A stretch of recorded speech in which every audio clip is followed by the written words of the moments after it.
America की भूमिका इस समय अदिति जो बनती हुई नजर आ रही है इजरायल और ईरान के युद्ध में। हमने देखा कि किस तरीके से ईरान को टारगेट किया। एक ट्वीट है जो आज बड़ा वायरल भी हो रहा था अदिति, जिसमें डोनाल्ड ट्रंप 2011 में कह रहे थे, जब बराक ओबामा दोबारा चुनाव लड़ रहे थे, उस समय उनकी तरफ से कहना था कि बराक ओबामा ईरान पे हमला कर देंगे। यानी ईरान को मुद्दा बना करके कहीं ना कहीं अपने राजनीतिक हितों को केटर करने की का जो काम है वो डोनाल्ड ट्रंप एक समय में किया करते थे। लेकिन इस समय तस्वीरें पूरी तरीके से बदल गई। ईरान पर वो अटैक कर रहे हैं, उन्हें हिदायत दे रहे हैं। लेकिन क्या इसके पीछे डोनाल्ड ट्रंप की कोई और रणनीति है जो खुद को या फिर अमेरिका को साधने की कोशिश जिसके जरिए वो कर रहे हो? देखिए, अमेरिका कभी भी नहीं चाहता कि ईरान न्यूक्लियर वेपन के लिहाज से पावरफुल हो।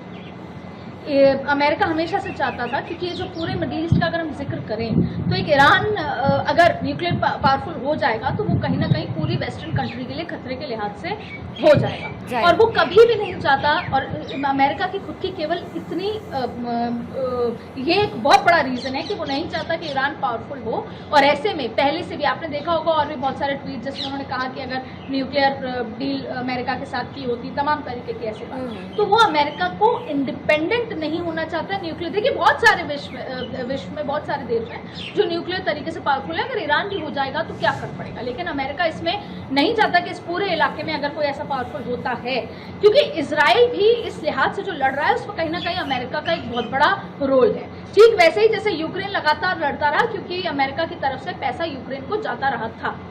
और अमेरिका, और सबसे बड़ी बात है कि डोनाल्ड ट्रंप अपने मुख्य उद्देश्य से हट गए। उन्होंने ये कहा था कि यूक्रेन को अब हम पैसा देना बंद करेंगे और रशिया को वॉर रोकनी होगी। और उन्होंने कहा था कि यूक्रेन का जितना भी पैसा जो जा रहा है अमेरिका की तरफ से, वो हम अपने नागरिकों का इस्तेमाल करेंगे। उसने टैक्स का जिक्र किया था। जहाँ इतने बड़े बड़े इश्यूज थे अमेरिका के, अमेरिका उस इशू से भटक गया। To be precise, Donald Trump उस इशू से भटक गए। और डोनाल्ड ट्रंप ने बिना वजह ईरान, केवल ईरान जैसी छोटी कंट्री जो बस न्यूक्लियर तरीके से पावरफुल ना हो जाए और अपने सेल्फ इंटरेस्ट के चलते इस पूरे उसमें हुआ है, जो कि वैश्विक लिहाज से खतरा है। तो जाहिर तौर पे अमेरिका हमेशा से अपने सेल्फ इंटरेस्ट में रहा है और इसमें भी वो अपने सेल्फ इंटरेस्ट के लिहाज से आगे बढ़ रहा है।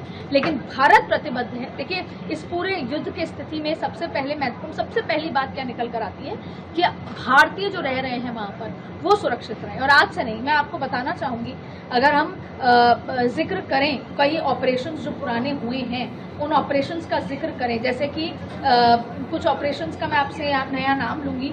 जो 2015 में ऑपरेशन राहत हुआ था यमन में, वहाँ से भी लगभग कम से कम 5000 एयर और सी मार्ग से 5000 से ज़्यादा भारतीयों को निकाला गया था। 2015 में ऑपरेशन मैत्री हुआ था, जब नेपाल का भूकंप आया था, तब भी लगभग 5000 से ज़्यादा भारतीयों को निकाला गया। तो इसके साथ साथ आपको बता दें, ऑपरेशन देवी शक्ति अफगानिस्तान से कम लगभग 500 भारतीयों को वहाँ से निकाला गया था। काबुल एयरलिफ्ट किया गया था, अगर आपको याद हो। ये मैं 2015 का जिक्र कर रही हूँ। उसके अलावा ऑपरेशन संकट मोचन हुआ दक्षिण सूडान से। उसके बाद ऑपरेशन देवी शक्ति हुआ अफगानिस्तान से। फिर इसके साथ साथ वंदे भारत, हालांकि ये युद्ध वाली बात मैं नहीं कर रही, वंदे भारत वो ऑपरेशन था जब कोविड के समय में लगभग 6.8 लाख इंडियंस को निकाला गया था। वो सबसे बड़ा इवैक्यूएशन प्रोग्राम था। लेकिन यूक्रेन जब वॉर हुई तो ऑपरेशन गंगा था, आपको याद होगा कि उसमें मिनिस्टर्स तक इन्वॉल्व थे, जाकर लेकर आए थे ऑपरेशन गंगा, जिसमें कम से कम 25,000 से ज़्यादा भारतीयों को निकाला गया था और 75 से ज़्यादा उड़ानें थी। तो जो भारत प्रतिबद्ध है कि ऐसी स्थिति में जो सबसे पहले है वो अपने भारतीयों को वहाँ से बचाना। ऑपरेशन कावेरी सूडान से, फिर ऑपरेशन अजय इजराइल और फिलिस्तीन का जब लड़ाई हुई थी, कम से कम 250 भारतीयों को। और अब ऑपरेशन सिंधु, जिसमें हम 1700 से ज़्यादा भारतीयों को निकाल चुके हैं कल तक, 23 तारीख तक। तो इस लिहाज से अगर देखा जाए तो बड़े अभियानों में जिस बड़े जैसे युद्ध क्षेत्र इलाकों से बड़े लेवल पर इन अभियानों को चलाकर, इन ऑपरेशंस को चलाकर भारतीयों को सबसे पहले इवैक्यूएट कराकर भारत में सेफ पहुंचाया गया है। ये भारत प्रतिबद्ध है।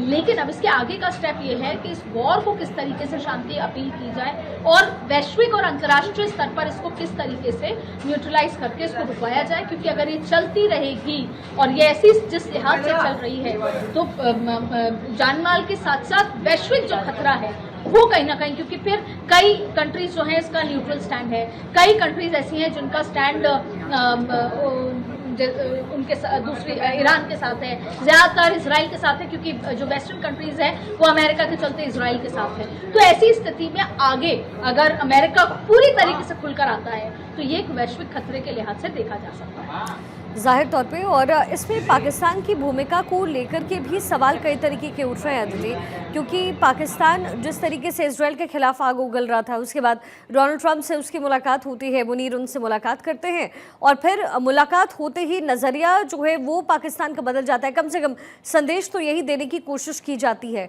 एक तरीके से कह सकते हैं कि पूरा वर्ल्ड ही इस समय चारों तरफ से घिरा हुआ नज़र आ रहा है। जाहिर है इसका इम्पैक्ट चाहे वो पाकिस्तान हो, चाहे वो भारत हो या फिर वो कंट्रीज़ हो जो आसपास है, उनके ऊपर पड़ने वाला है। लेकिन इसके साथ साथ व्यापार का क्षेत्र हो, सी रूट्स हो, इसको लेकर के भी जो हिंड्रेंस है वो पैदा हो रही है। भारत अपने स्टैंड को किस तरीके से क्लियर आउट इस समय कर रहा है विश्व के स्तर पर? देखिए, भारत का स्टैंड न्यूट्रल है। आपने कभी नहीं देखा होगा कि ना उसने ईरान के पक्ष में कुछ बोला, ना इराक के पक्ष में बोला। भारत का स्टैंड यही है कि डायलॉग से चीज़ें हों और इस वॉर को थामा जाए।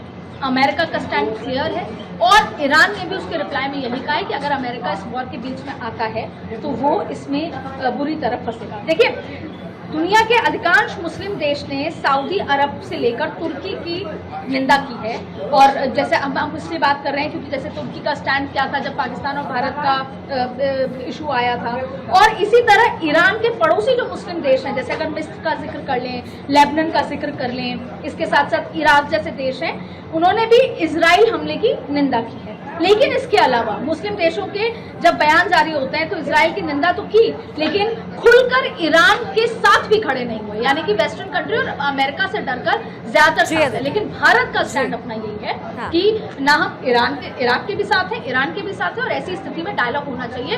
तो भारत हमेशा से, जब रूस यूक्रेन की बात आई, भारत खुलकर रूस के साथ जा सकता था, लेकिन उससे तब भी यूक्रेन और रूस के लिए बहुत ही डिप्लोमेटिक लिहाज से एक मिडिल रास्ता अपनाया था और डायलॉग की बात अपनी।